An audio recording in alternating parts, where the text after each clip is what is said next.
All right, good morning. We have a lot to get to here on your Friday, November 1st. I'm Tracey McCain. And I'm Caitlin Nuclo. Before we get back to that breaking news, we'll say hello to meteorologist Scott Gagliardi for the details on your first alert forecast, because we do have a first alert weather day to tell you about. So what is this about? So this one is the fire. Okay. Weather warning. We have red flag warnings once again, which just feels like a broken record, honestly. We've been talking about this for days, weeks, and until we see any rainfall, this is what we're going to have.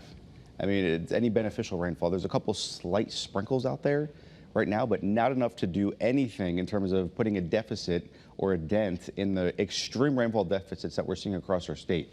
Right now, it looks pretty out there. This is Hartford, but check out that temperature. It's 65 degrees at 7 o'clock in the morning on November 1st. That number could easily be 25, and I'd be less impressed. That's just, it's crazy that how warm we are across our entire state right now. First alert weather day, though, does continue for today. This dry stretch of dry air. It's going to be windy later. Red flag warnings across our state. This is something we've seen before and will likely see again as our weather pattern just has no signs of changing. Air quality, it's moderate. It's not great, but it's not this orange sensitive groups or issue for sensitive groups. So still seeing some issues with those fires out there. Temperatures, 68 degrees in Danbury. These are a good 20 to 25 degrees warmer than where we were this time yesterday. And yesterday we broke a record in Hartford, set back in 1946. If you're heading out to the bus stop, you do not need any type of jacket out there. It's going to be mild even for the lunch and recess. The ride home will be warmer. Some towns near 80 degrees. But we have a big cool down in the first alert 7-day forecast, as well as another big warm up. I'll let you know when you can expect it and if there's any rain chances along the way. All that coming up in just a few minutes. Good morning, Kate. Hey, good morning, Scott. Good morning, everyone. 7:02 here on the Wax. If you're just waking up with us, we do appreciate you joining us here. But if you're just getting ready to head out the door, first alert for you in Norwich for that commute. 395 northbound between exits 14 and 18. Left lane there is blocked off. We do know that it's involving at least a tractor trailer here this morning. No injuries have been reported, but again, this could slow you down on that morning commute through the area. Live look outside here in Hartford. A little bit of a off-focused shot here, unfortunately, this morning through the capital city, but things are moving along as they are in Waterbury, 84 east and westbound, and in Meriden, 691 east and westbound. Looking pretty good as well in Middletown along Route 9. So no real slowdowns out there, no other crashes with the exception of that one that I'm following for you in Norwich, and those drive times not looking bad at all. Still pretty quiet here for you on your Friday morning. 95 southbound, 78-minute ride time. I'm Caitlin Francis with your Connecticut Chevy First Alert traffic report driven by your Connecticut Chevy dealers. Let's get back to that breaking news that we're following out of New Haven right now. That's where we know 4 people were shot overnight and 1 woman is in critical condition. Let's give you an idea of where this is all happening in the downtown area, Crown and Temple Streets. Channel 3 Eyewitness News reporter Marcy Jones is live there right now. Marcy, walk us through what you've learned.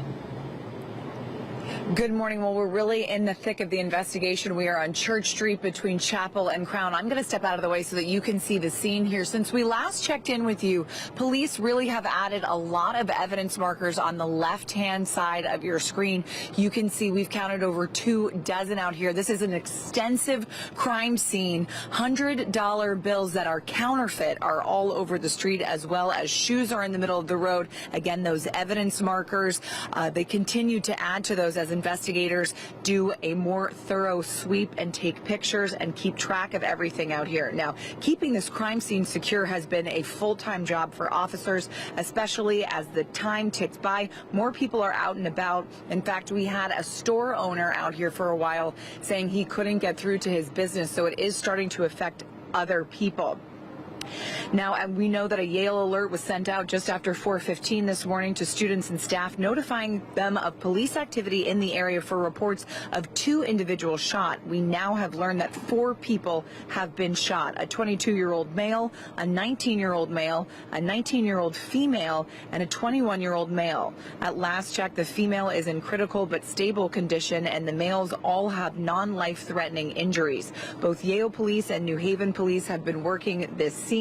We're still working to learn what exactly led up to this quadruple shooting, whether that was an argument or possibly involving some of these fake counterfeit $100 bills. I bring them up again because of the volume that we've been seeing out here. They're everywhere, and people unfortunately have been trying to come up and take it. Number one, it's illegal to tamper with a crime scene, and number two, they're fake, so you can't do anything with them. We also know that last night was Halloween, so possibly people out partying. We're just waiting to confirm details on what exactly led up to 4 people being shot and 1 woman being in critical condition. As soon as we get any more information, we'll bring that to you, but for now, that's the latest. Reporting live in New Haven, Marcy Jones, Channel 3 Eyewitness News. All right, our other big story this morning, the high fire risk that continues this morning. Crews are responding to 80 brush fires across the state. And they keep popping up, right? 5 new fires started just yesterday alone, including one in Thompson that burned about an acre. As that high danger level continues, officials are reminding you have to take precautions. One of the fires was individual in the town of Ellington was mulching leaves with his riding lawnmower. People have leaves packed up against their houses. These are all, the house becomes fuel. Be as cautious as you can with that. Most of our fires are human caused. Remember, the burn ban is in place. Make sure you report anything that you see to officials. All right, this morning, we now know the Office of the Inspector General found Bristol police officers were justified when they shot at a woman who opened fire in the police department last year. A video from last October shows Suzanne LaPrice walking into the police department and then shooting. The report says she was under the influence of alcohol and had cocaine in her system as well. Police officers fired back. No one was hit, though. She was tased and arrested. Police say she has been diagnosed with mental health problems and told witnesses that she was going to police to tell them to kill her. This morning, we're on top of developing news in Hartford. That's where police are searching for a hit-and-run driver. Our Pinpoint News Tracker showing you where this is happening around 6 o'clock last night on Franklin Avenue, right next to Elliott Street, across from the Gulf gas station. We were told someone was badly hurt. If you know anything, call police. Just a couple of blocks away, police are investigating another serious crash that happened near Schulte's Place and Franklin Avenue. Our cameras capturing this chaotic scene last night just before 11. We're still working to learn exactly what happened here. We'll bring you updates here on the air and the Channel 3 app as soon as we get new information. Well, now at 7:07, the Newtown community is preparing to lay their assistant fire chief to rest.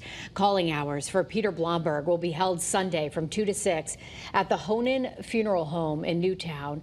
And then services will be held Monday at 10:30 at the St. Rose of Lima Church. Blomberg died Monday night after being hit by a car crossing the road on his way to a fire commissioners meeting. He volunteered in Newtown for 50 years. An election official at the center of a ballot stuffing investigation in Bridgeport is now fired. Wanda Jeter-Pataki was accused of stuffing absentee ballots into a drop box in Bridgeport last year.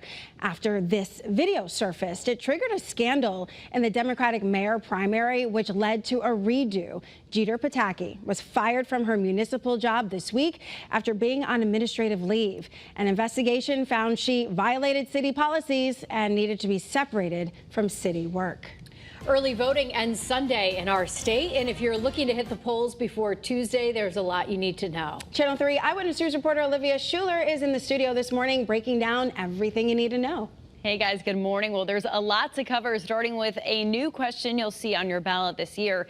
A statewide ballot question asks, should Connecticut have no excuse absentee? Right now, you can vote using an absentee ballot, but there are some restrictions. The change would now allow absentee ballots without an excuse. To take this action, the state constitution would need to be amended. If it passes, it would still need to be approved by the legislature before it takes effect. One concern this election comes with the security of early voting ballots. Most cities and towns have secure rules. In Waterbury, the registrar's office says early voting ballots are counted in the office every night. Then they're taken downstairs to the vault.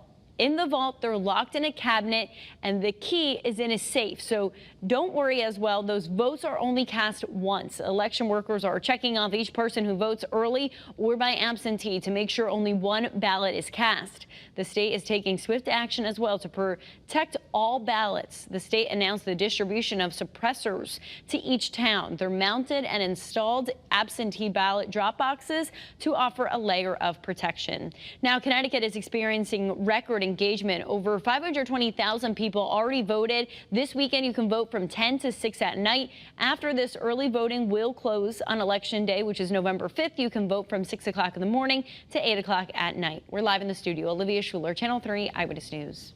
And just days remain until the presidential election. Today, Vice President Kamala Harris and former President Donald Trump are back in Wisconsin for dueling rallies.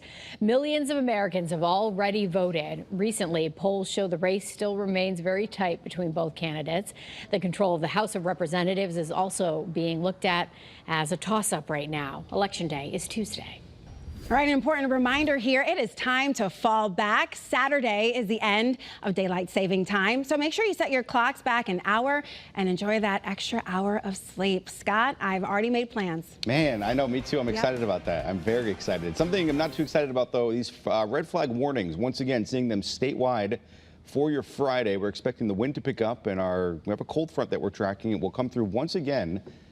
Mainly completely dry, not expecting hardly any rainfall with this. So these elevated fire weather concerns increase greatly. Wind speeds out there right now, these are sustained out of the south and west, bringing in warm air, 10 to 15 miles per hour.